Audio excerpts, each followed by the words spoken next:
Hello everyone, welcome back to the channel. आज हम start करने वाले हैं एंडोक्राइनोलॉजी का थर्ड ग्लैंड, जो कि है आपका पैराथायरॉइड ग्लैंड। इससे पहले हम के वीडियोस में हमने थायराइड ग्लैंड कंप्लीट किया है, पीनियल ग्लैंड पूरा कंप्लीट किया हुआ है। तो आज सीएसआईआर नेट हो, एमएससी हो या आप कॉम्पिटिटिव एग्जाम की किसी भी तैयारी कर रहे हो, इन सभी के लिए ये ग्लैंड बहुत ही इंपॉर्टेंट है। इससे बहुत ही ज़्यादा कंसेप्ट बेस्ड क्वेश्चंस आए हुए हैं। इसके अलावा इससे काफ़ी एमसीक्यू पूछे गए हैं। तो वीडियो को एंड तक ज़रूर देखना, क्योंकि कैल्शियम होम्योस्टेसिस जो पार्ट होता है वो फिजियोलॉजी की एक बैकबोन की तरह काम करता है। सो without wasting your time, let's begin. देखो, पैराथायरॉइड ग्लैंड। अब क्या होता है कि स्ट्रक्चरली 4 पैराथायरॉइड ग्लैंड होते हैं हमारे पास। स्मॉल पी शेप्ड, मतलब छोटे होते हैं, मटर के दाने के साइज के होते हैं। और ये बने होते हैं 2 तरीके की सेल्स से। अब वो सेल्स कौन कौन सी हैं? पहली सेल है आपकी चीफ सेल, दूसरी है ऑक्सीफिल सेल्स। तो अभी तक हमें ऑक्सीफिल सेल्स का कोई फंक्शन नहीं पता है। तो हम अभी सिर्फ पढ़ने जा रहे हैं चीफ सेल्स, जो कि जिनका फंक्शन है कि वो बनाती हैं और रिलीज करती हैं पैराथ हार्मोन को। पैराथ हार्मोन का दूसरा नाम कॉलिप्स हार्मोन भी होता है। ठीक, अब देखो, ये इसकी लोकेशन क्या है? ये थायराइड ग्लैंड के बैक साइड पे मिलता है। इसका फंक्शन बिल्कुल भी रिलेटेड नहीं है आपके थायराइड से, तो प्लीज पैराथायराइड और थायराइड को रिलेट मत करना आपस में, मतलब इनके फंक्शंस को सेम मत समझ लेना। अब देखो, अभी तक जो हम आपके थायराइड ग्लैंड के पैराफोलिकुलर सेल से पढ़ के आ रहे थे कि कैल्सिटोनिन आता है। तो अब हम सबसे पहले देखेंगे कि नॉर्मल कैल्शियम लेवल हमारा होता है 9 से 11 mg/dl। अब मान लो आपका कैल्शियम बढ़ जाता था, ठीक है, 15 से ज्यादा चला गया, तो क्या होता था कि जो कैल्सिटोनिन जो आपका पैराफोलिकुलर सेल से आ रहा था, पैराफोलिकुलर सेल किसका पार्ट थे? थायराइड का पार्ट थे। तो वो हाइपोकैल्सेमिक, हाइपो मीन्स कम, कैल्सीमिया मीन्स ब्लड में कैल्शियम को कम करते थे।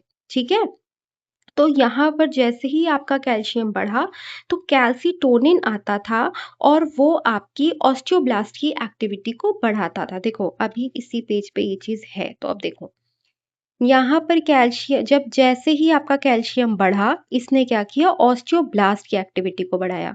ऑस्टियोब्लास्ट कौन सी सेल्स होती हैं? जो बोन की फॉर्मेशन करती हैं। और ऑस्टियोक्लास्ट कौन सी होती हैं? जो बोन का रीअब्जॉर्प्शन या ब्रेक डाउन करती हैं। सी से याद रखना, कट करने वाली सेल्स। ठीक है, तो ये ऑस्टियोक्लास्ट की एक्टिविटी को कम करता था और ऑस्टियोब्लास्ट की एक्टिविटी को बढ़ाता था कैल्सिटोनिन। ठीक है, तो इससे क्या होता था कि आपका जो यहाँ का कैल्शियम है, जो ब्लड में ज्यादा हो गया था, वो आपका बोन्स में डिपॉजिट हो जाता था ऑस्टियोब्लास्ट के पास। ठीक है, मतलब बोन्स में चला जाता था, एक तरीके से ऑस्टियोब्लास्ट की एक्टिविटी बढ़ती थी। यहाँ पे सेम चीज उल्टा पड़ रहे हैं। यहाँ पर क्या हुआ? कैल्शियम ब्लड में कम हो गया, अप्रोक्स 7 से 8 mg हो गया। ठीक है, तो क्या हुआ? यहाँ से रिलीज होता है आपका पैराथ हार्मोन, कॉलिप्स हार्मोन। इसने क्या किया? ये किसकी एक्टिविटी? अपोजिट काम करता है। ये आपका ऑस्टियोक्लास्ट की एक्टिविटी को बढ़ा देता है, कि बोन्स तोड़ के कैल्शियम निकाल के ब्लड में भेजने का काम करता है। और ये ऑस्टियोब्लास्ट की एक्टिविटी को कम कर देता है। तो ये डिफरेंस है दोनों में, दोनों एंटागोनिस्ट काम करते हैं एक दूसरे से। अब देखो, नेक्स्ट हम पढ़ेंगे कि आपका जो पैराथायरॉइड हार्मोन है, उसका सिंथेसिस कैसे होता है। ठीक, सबसे पहले जान लो, जो आपका पैराथायरॉइड ग्लैंड है वो हाइपर कैल्सीमिक है। हाइपर कैल्सीमिक का मतलब, हाइपर मीन्स बढ़ाना, कैल्शियम यहाँ कैल्शियम, और सिमिक मीन्स ब्लड में ये कैल्शियम को बढ़ाता है, और उसी ब्लड में फॉस्फेट को कम करता है। उल्टा काम है। वो क्या था? वो आपका हाइपोकैल्सिमिक था, ये आपका हाइपर कैल्सिमिक है। Increase calcium concentration in blood, decrease phosphate concentration in blood. और दोनों ही हमारे लिए एसेंशियल है, फॉस्फेट भी मेंटेन करना और कैल्शियम भी मेंटेन करना। अब देखो, जो आपके ये पैराथ हार्मोन के जीन्स हैं, ये आपके क्रोमोसोम नंबर 11 पे मिलते हैं। ठीक, अब क्या होता है कि क्रोमोसोम नंबर 11 से, ये रहा आपका क्रोमोसोम नंबर 11, यहाँ से एक एमआरएनए बना। ये एमआरएनए जाके राइबोसोम पे जुड़ गया। ठीक है, इस राइबोसोम पे ये जुड़ गया। अब क्या हुआ कि ये जो आपका राइबोसोम होता है ना, इसके पास एक पेप्टाइड जुड़ जाती है। यहाँ पर ये आपकी एक पेप्टाइड जुड़ गई। ये जो रेड कलर से मैंने जोड़ी है, ये पेप्टाइड है, और इसको हम बोलते हैं सिग्नल पेप्टाइड। इस सिग्नल पेप्टाइड का काम है कि इस जब ये राइबोसोम, ये एमआरएनए आपका पेंसिल से जो बना है, ये आपकी सिग्नल पेप्टाइड है, और ये है आपका राइबोसोम। सिग्नल पेप्टाइड हमने जोड़ी, ये एक तरीके से गाइडिंग का काम करता है, गाइड करता है, ठीक है? इसको ये एंडोप्लाज्मिक रेटिकुलम तक ले जाने के लिए गाइड करता है। तो यहाँ पर क्या हो रहा है, ये जो आपका ये रेड कलर से बना हुआ है, ये आपका सिग्नल पेप्टाइड गाइडिंग पेप्टाइड जो होता है, ये अप्रॉक्स 30 टू 40 अमीनो एसिड्स का बना होता है, ठीक? नॉर्मल ये यहाँ से चला। अब जब हमने इसको पूरा देखा, सिग्नल पेप्टाइड प्लस ये जो आपका एमआरएनए है, ये सारा मिलकर ये जो स्ट्रक्चर है, इसको हम बोलते हैं प्री प्रो पीटीएच। ये है आपका प्री प्रो पीटीएच और ये कितने अमीनो एसिड्स का है? 115 अमीनो एसिड्स का। अब ये है, मूव करेगा और यहाँ पहुंच जाएगा एंडोप्लाज्मिक रेटिकुलम के पास। जैसे ही एंडोप्लाज्मिक रेटिकुलम के पास पहुंचा, ये जो राइबोसोम था ये बाहर मेम्ब्रेन पे ही लगा रह गया और ये एमआरएनए अंदर ट्रांसफर हो गया सिग्नल पेप्टाइड के साथ। जब ये एमआरएनए सिग्नल पेप्टाइड के साथ अंदर पहुंचा, तो इसके अंदर कुछ थे आपके एंजाइम्स जिसने आपकी ये सिग्नल पेप्टाइड काट दी। अब जब ये सिग्नल पेप्टाइड काट दी, तो जिसको अभी तक हम प्री प्रो पीटीएच बोल रहे थे, अब हम उसको बोलेंगे प्रो पीटीएच और ये बचेगी अब आपकी 90 अमीनो एसिड्स की, ठीक है? सिग्नल पेप्टाइड कटने के बाद 90 अमीनो एसिड्स का और इनिशियली सिग्नल पेप्टाइड के साथ ये थी 115 अमीनो एसिड्स की। आप देखो आगे क्या हो रहा है। फिर ये यहाँ से निकलेगा, गोल्जी तक जाएगा, ठीक है?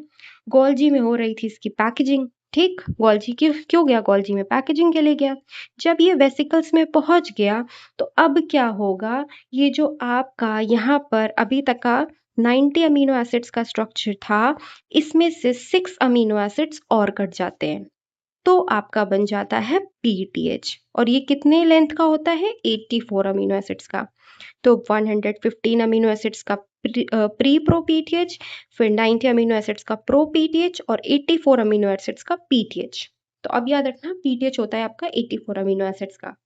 ये स्टोर हो जाता है सिक्रीटरी वेसिकल्स में और रेडी हो जाता है रिलीज के लिए, ठीक है?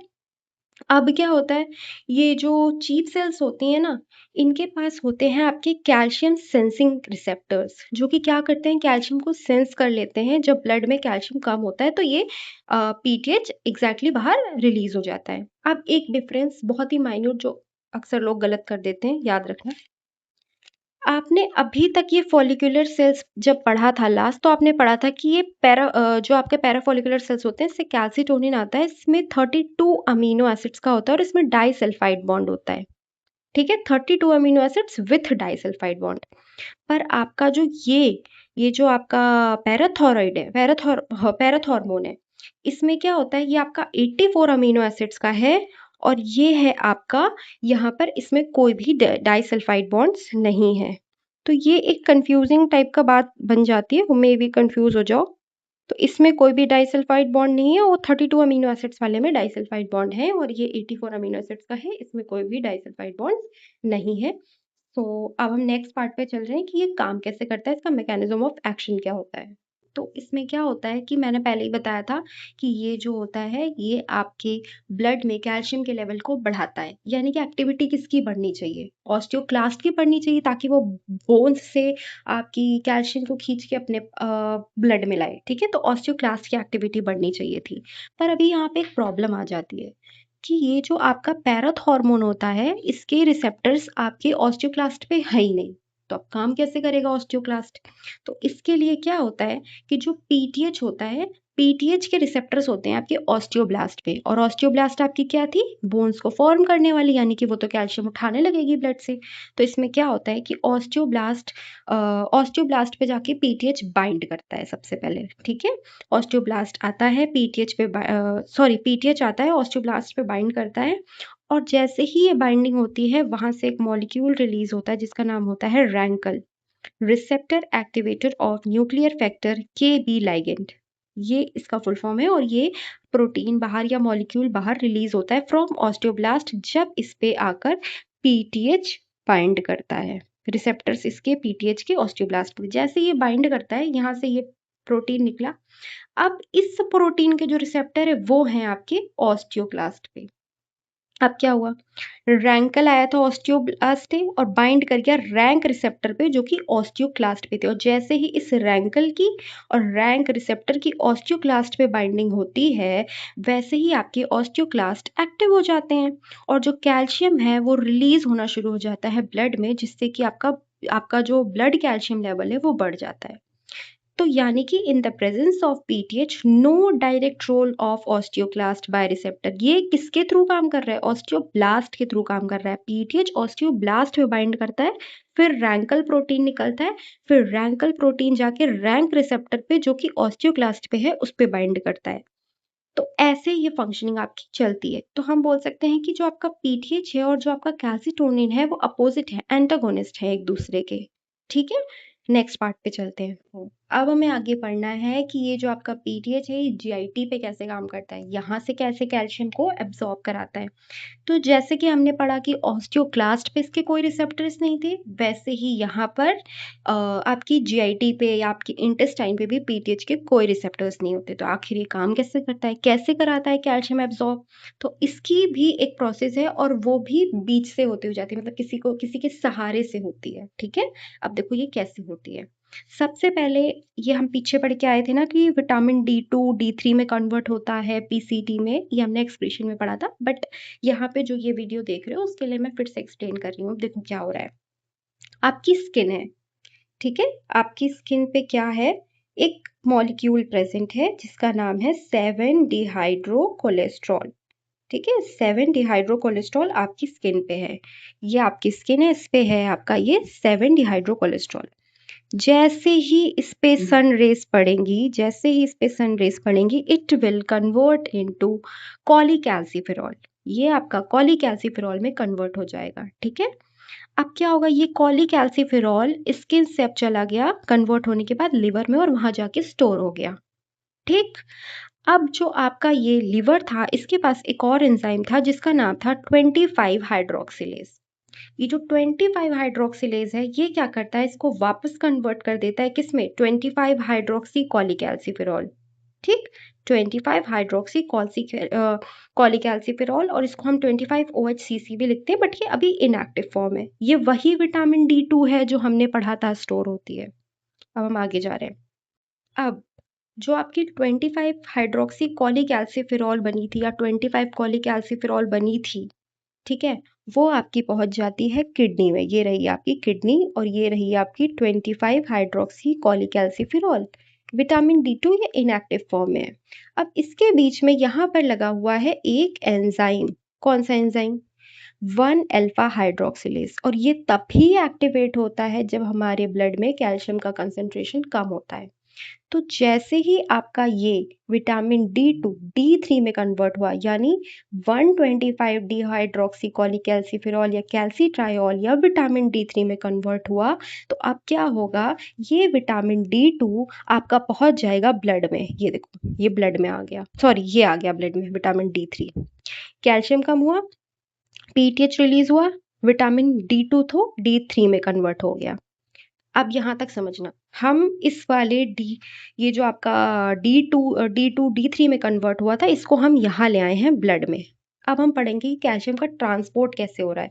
जो कैल्शियम डाइट से हम ले रहे थे वो कैसे एब्जॉर्ब होगा, ये तो वो स्टोरेज वाला हमने कन्वर्ट कर लिया, बट जो डाइट में आ रहा है वो कैसे कन्वर्ट होगा, अब इस चीज को हम आगे बढ़ने जा रहे हैं।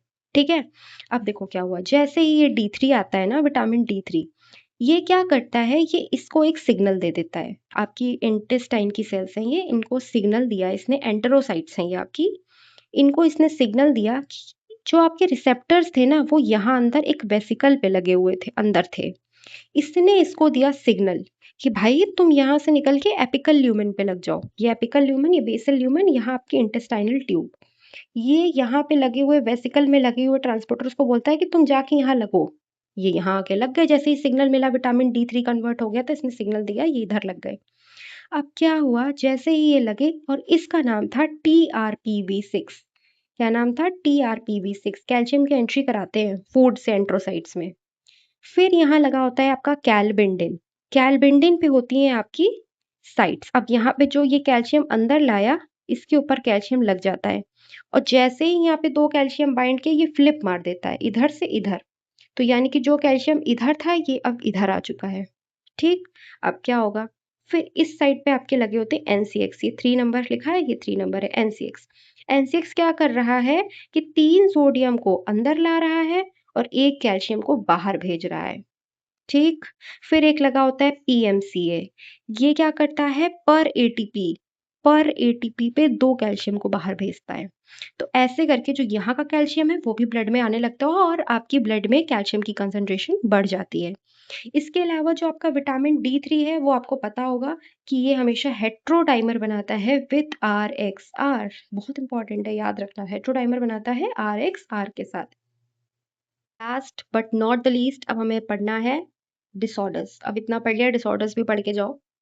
अगर कम सिक्रीशन हो रहा है आपके पीटीएच का तो बच्चों में होती है टिटनी।